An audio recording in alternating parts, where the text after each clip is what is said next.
Hello, tendies. Welcome back. I'm excited to be here today with a solo episode, and I feel like I haven't chatted on here in a while with y'all because we had a bye week, mostly because my computer broke, I'm not going to lie to you, and I'm a one-woman show, so when something breaks, it breaks. And then last week's episode was with Todd. So hello. And I'm excited to be here to chat about traveling and traveling with a toddler in particular, which is a very different ballgame than traveling solo. I will tell you that. If you know, you know. And if you don't know yet, I hope this may be helpful. Also, side note, my audio may sound funky. I know I'm not an audio guru and I need to get on the phone with Sam and Rick. And I keep meaning to do that, but we have just been crazy. So I hope the audio is at least okay for today and we will fix it eventually. All right, let's get into it. Traveling with a toddler, all the things, all the goodies. Hi, hello, hey.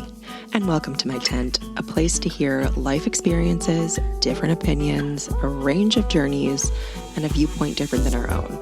A place to challenge our own thoughts, a space to learn a little bit, and I promise some fun along the way. I believe we're better when we let a range of people into our tents, so welcome to mine.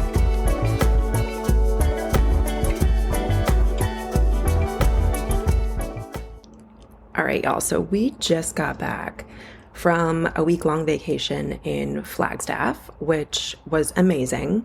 It's only 2 hours north of Phoenix, but it is a completely different world. There are no cacti up there. It's pine trees, it's mountains. Also, oh my gosh, of course, someone is mowing the lawn outside right now, if you can hear that. Sorry, but it is what it is, and this is the time I have to record this, so here we go. But yeah, we just got back from a family trip. It was Duke, myself, and Ronan, my brother, his wife, and their 2 kids, and my mom.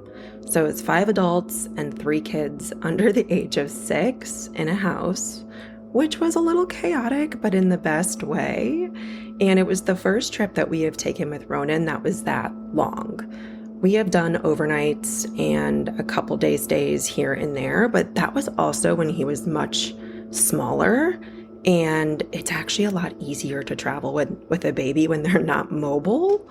So this was a very different experience for us, and I hope to share some things here that people can use if you're thinking about traveling in general or traveling with a little kiddo.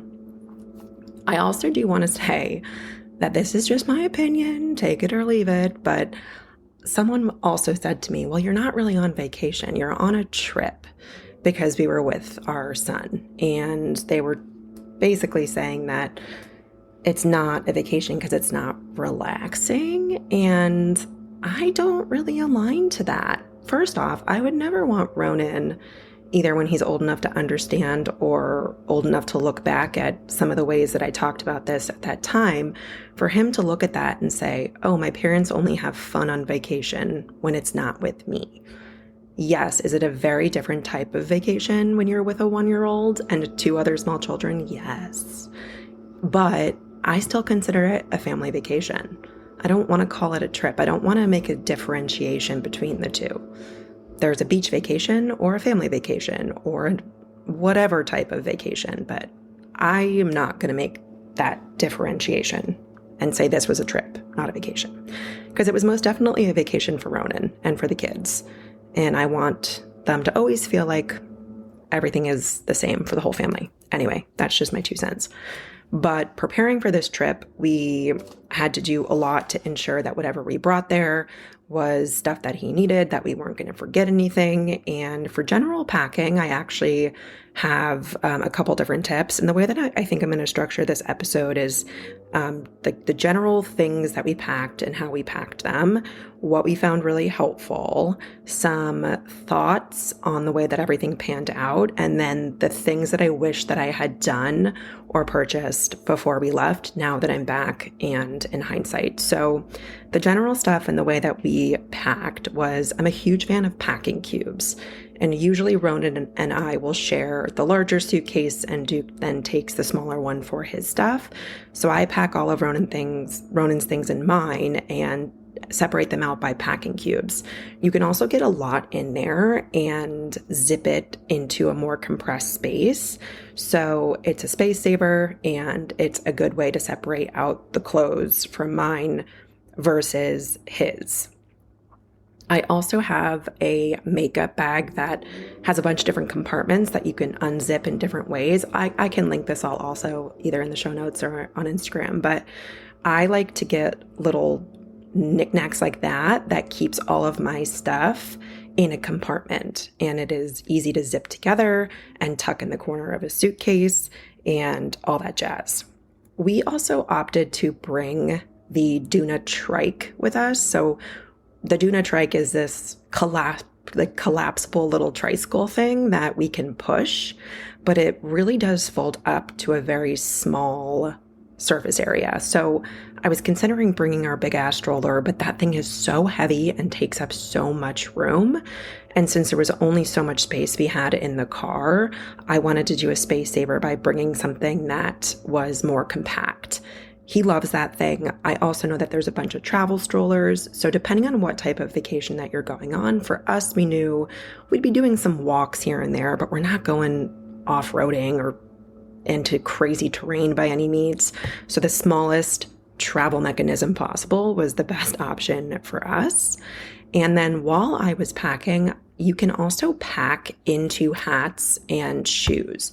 So you can stuff your sneakers with socks, you can stuff your hats with your underwear and bras, and then arrange them within your suitcase. We were trying to get everything packed into as few cubic feet as possible, because we do have an SUV, but when you think about how much you need for a full week, we just had to be mindful of that.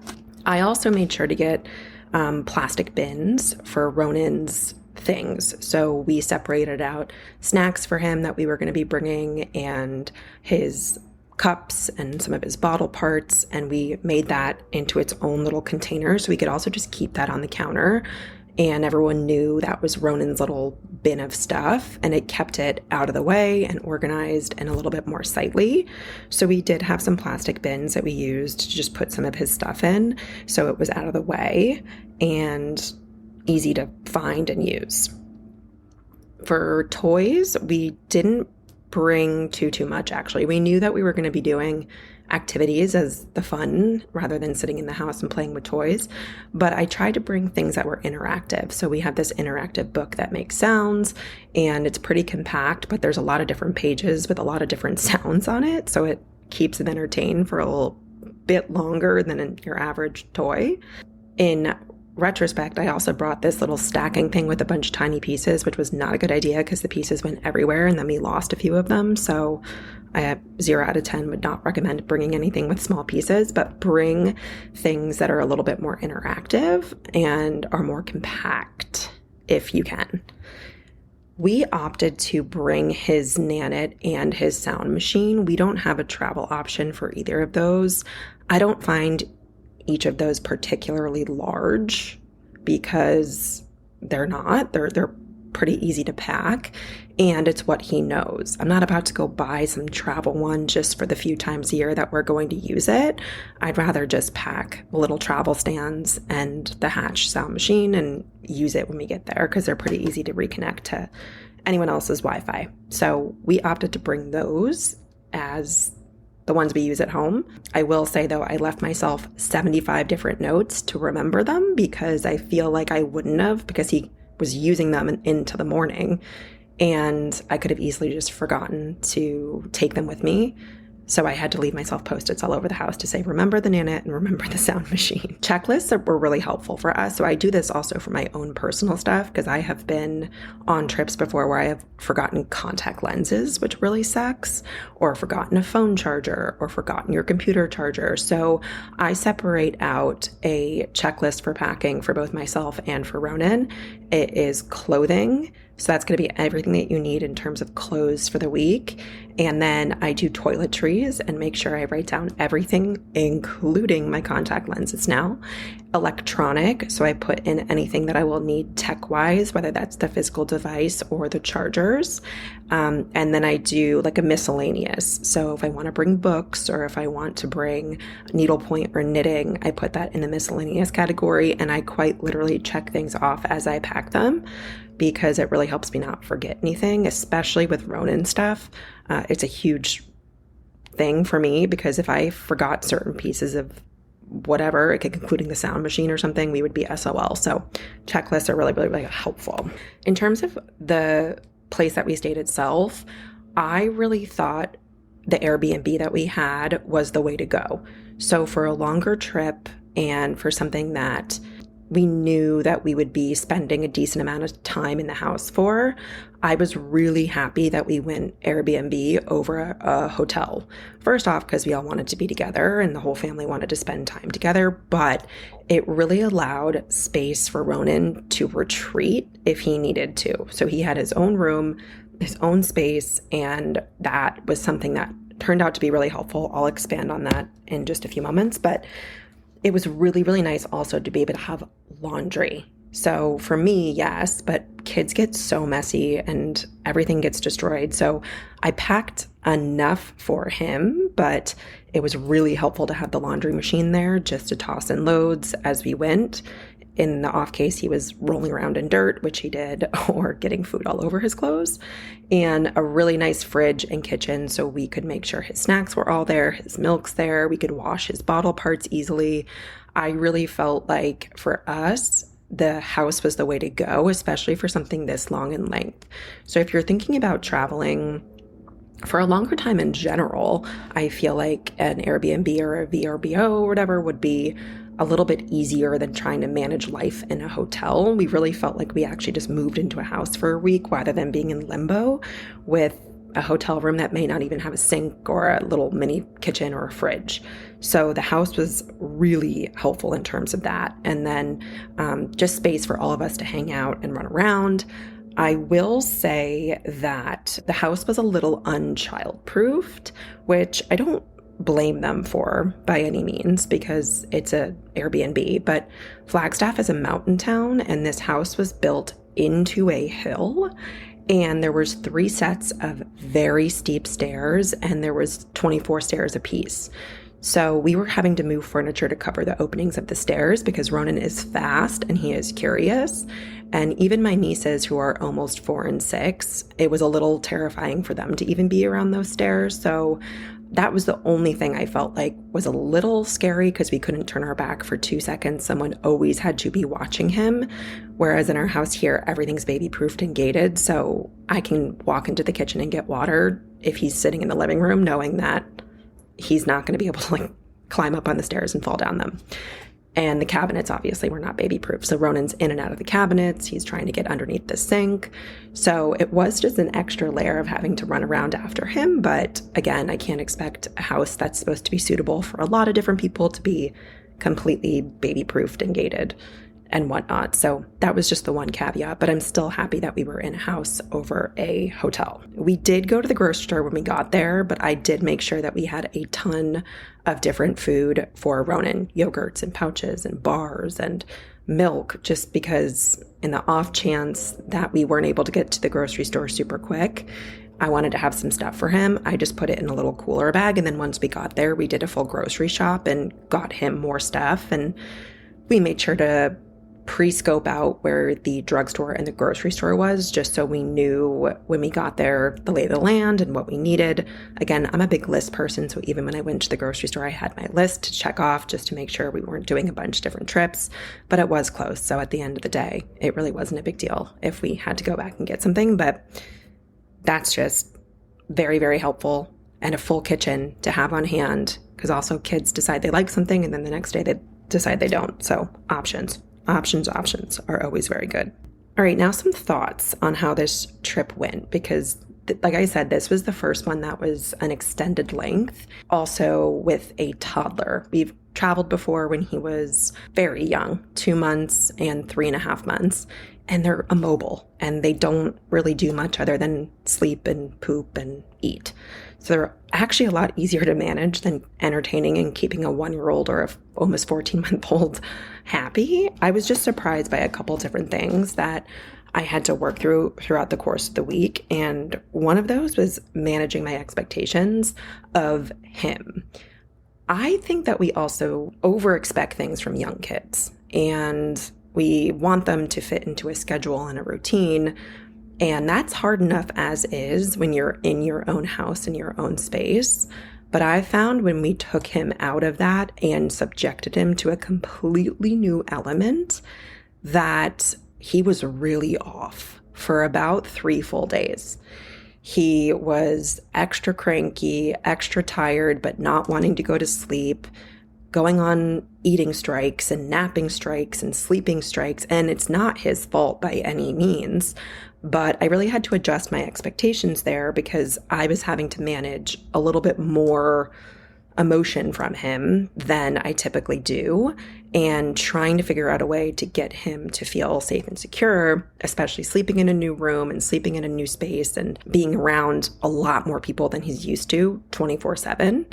And it really did take him a few days to sort of get the hang of it and get used to where he was. I had to remember that he is a very small human being subjected to a lot of new things at once. I mean, traveling even affects adults, I feel.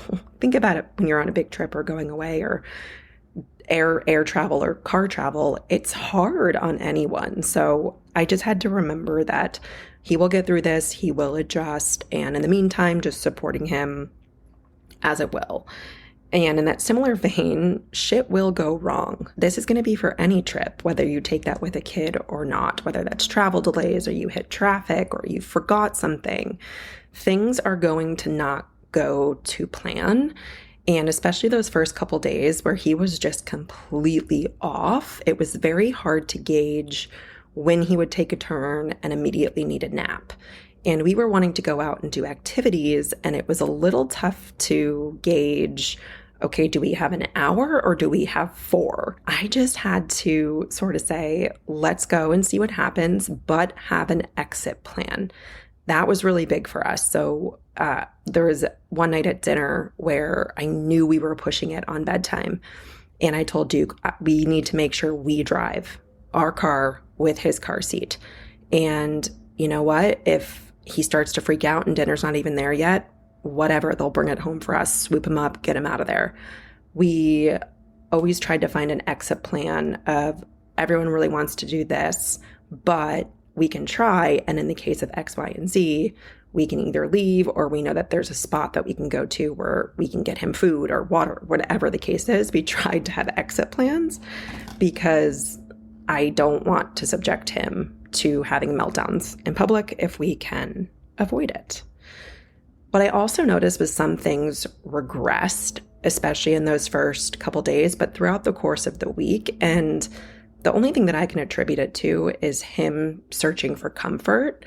He was predominantly off bottles when we left for Flagstaff. So he was using his straw cups, his sippy cups, and really trending towards not using a bottle anymore.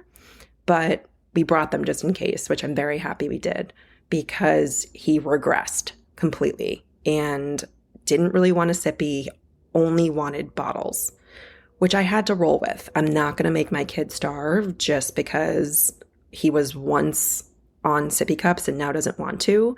Again, he's in this crazy new environment and he needed that comfort and he needed to eat. So we let that roll. We can always work to remove the bottles again once we get home, but one thing at a time. And you got to pick your battles, but be prepared.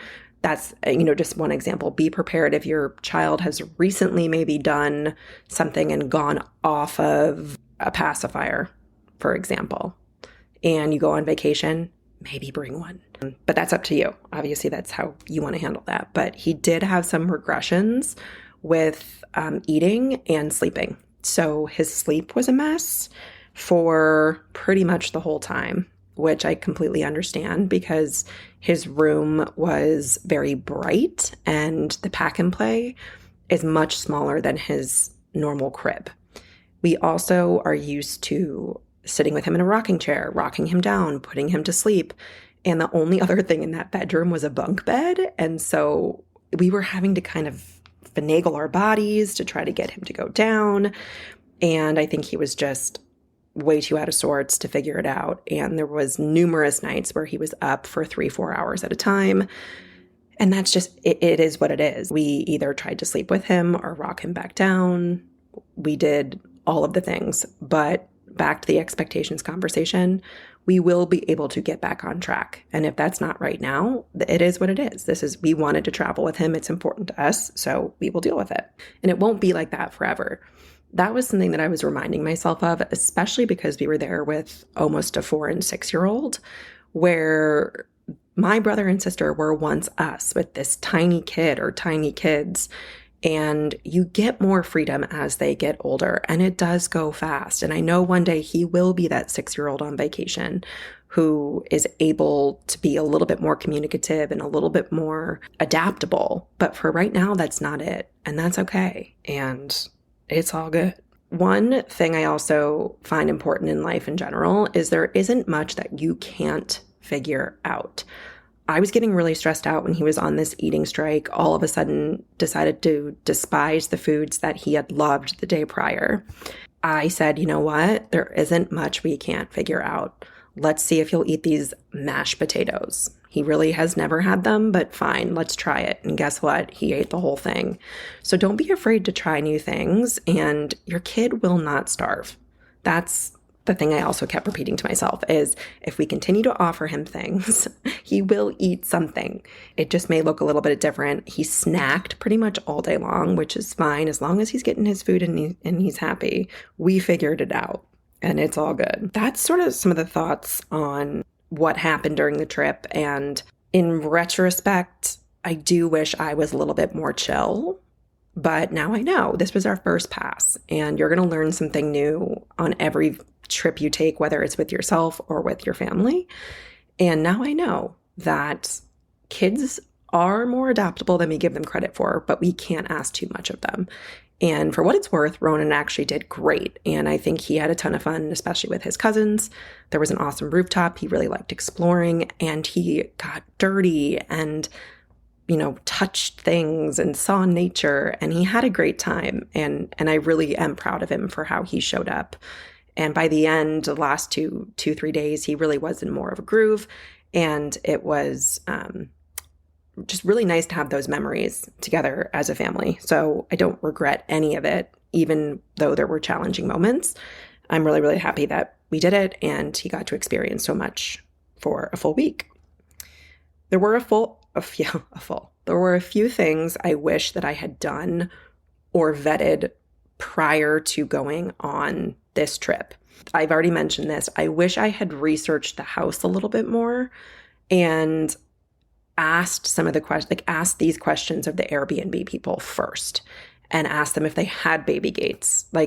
The second I saw those stairs, I should have asked, is there a baby gate or is there a way to gate off X, Y, and Z? And if there is not, to come prepared with a way to make sure that my kid won't go headfirst down the stairs. So now I know that if we're in a place that has stairs, ask the hosts if there is a way to ensure that those can be a little bit safer for little kids.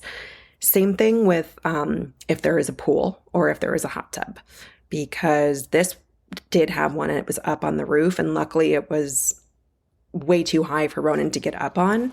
But anything like that which could pose a danger for kids, try your best to either look at the listing or the posting photos and figure out what might be an issue and either ask the host or figure out a game plan, because those stairs really did cause me a lot of anxiety and I wish I had just had something in place before I went. I also wish, and I think I'm going to get one for a trip we have coming up in a few weeks, that we got a slumber pod. So those are those blackout tents that go over a crib or a pack and play that really darkens the space. Right now it gets light out by about 5:15 here, and Ronan's room was just super bright, and that messes with his wake times and his down times, his nap times. So I think I'm going to look into getting a slumber pod and putting that up in our next vacation to see if that helps at least darken the space a little bit to make him a little bit cozier and more comfortable and not as disturbed when he's sleeping. Another thing that I saw actually on TikTok as I was on vacation, which is genius and I wish I had done, is you get one of those shoe organizers that hangs over a door. It has all of those like clear pouches for your shoes, if that makes sense. I can find a picture of one. I'll put it on Instagram if people don't know what I'm talking about. But what you can do is roll up kids' outfits and stick them into the pockets and then roll it all up and tuck it away. So this will actually be a really good thing to have on hand for our trip coming up in August because we won't have access to a washer dryer. So this makes sure you have enough outfits per day. And then once they're dirty, you can tuck them back up again and stick them back in the pocket. So you know what's clean, you know what's dirty, and it also keeps them all compact. So I think I'm going to do that method when I travel in a few weeks, and I'll keep you posted on if that works, but we'll see. I will also, moving forward, either ask about a crib or ask if they can get a crib put into an Airbnb.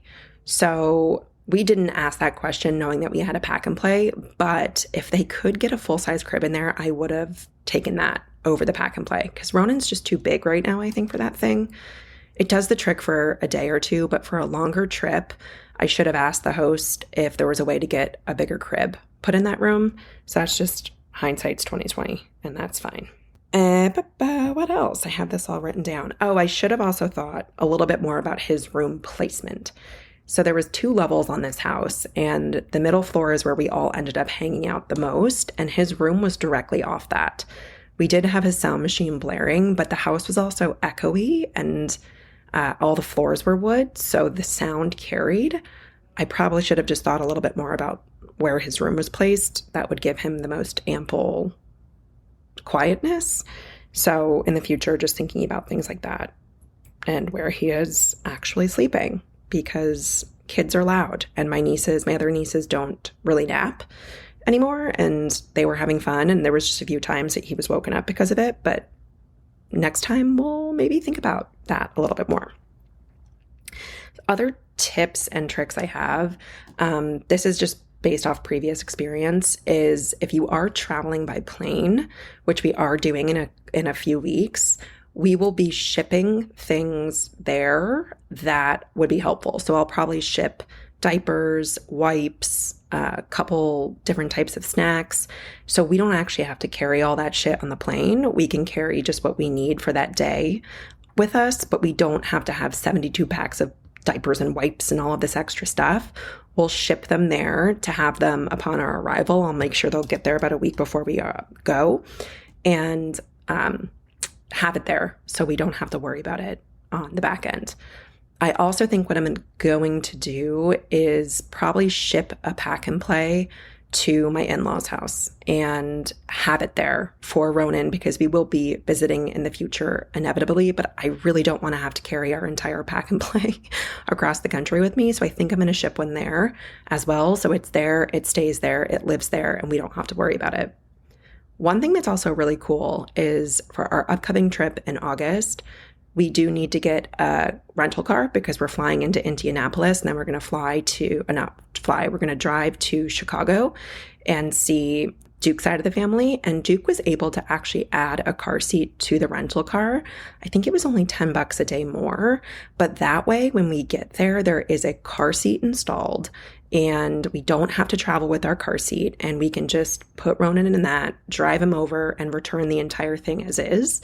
So that's the option that Duke went for, and they ensure that the car seat obviously is up to the standards of the car seats that are on market today, and it really wasn't that much more expensive. So definitely look into that if you're traveling via air. It is just so shocking the amount of shit that you have when you're traveling with a young kid, and we're doing our best just to minimize what we actually have to bring other than ourselves and the necessities. So definitely check into things like Avis or Budget or whatever rental car you're using, because they may have an option to give you a car seat with your car. I'm really glad that we did this trip before we did air travel, because It was a little less stressful. 2 hours in the car. Ronan does well in the car, I will say, so it wasn't a huge problem. But it didn't feel like we were taking this massive cross-country trip where it's a 5-hour flight and then we're gone for 2 weeks. I think the distance and the time was good, and now I feel much more confident to doing something like air travel, which is coming up in a few weeks, and knowing a little bit more about what he responds to and what he doesn't. Also knowing that the things that he responded to this past time probably won't even be what works moving forward. But that's, again, the expectations conversation that I was talking about earlier. And this is a controversial one, and say what you want to say, but a tablet preloaded with Elmo is a lifesaver. We try not to have that be the thing that is always the go-to, but it was really clutch in certain situations. And the kids' Amazon Fire tablets, they're like $90. You get on YouTube, you pre-download a bunch of stuff. Ronan also doesn't care if he watches the same episode 16 times in a row.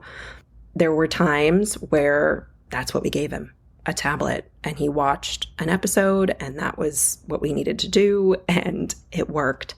So I know some people are really against tablets, but we do our best to not have that be the first line of defense. But you got to do what you got to do sometimes. Anyway, I don't know if this is going to be helpful to anyone, but those were some of the things that we brought, that we did, how we organized, how we managed our own feelings around the whole thing as things evolved over the course of the week, and then what we're going to do moving forward. I will update y'all on the things that we do on this trip coming up and see if any of them were helpful. I'll definitely keep you posted. But traveling with an infant or a baby or kids in general is no joke, but it is worth it. I promise you. It is not impossible. It just takes a level of planning and realism within your own expectations to make it work. But these are memories that I will cherish forever. And Ronan definitely had a great time. So that's it. That's the episode. I hope everyone has a wonderful day, evening, morning, whenever you're listening to this. Get a coffee. I need another. I am tired. And love ya. Bye.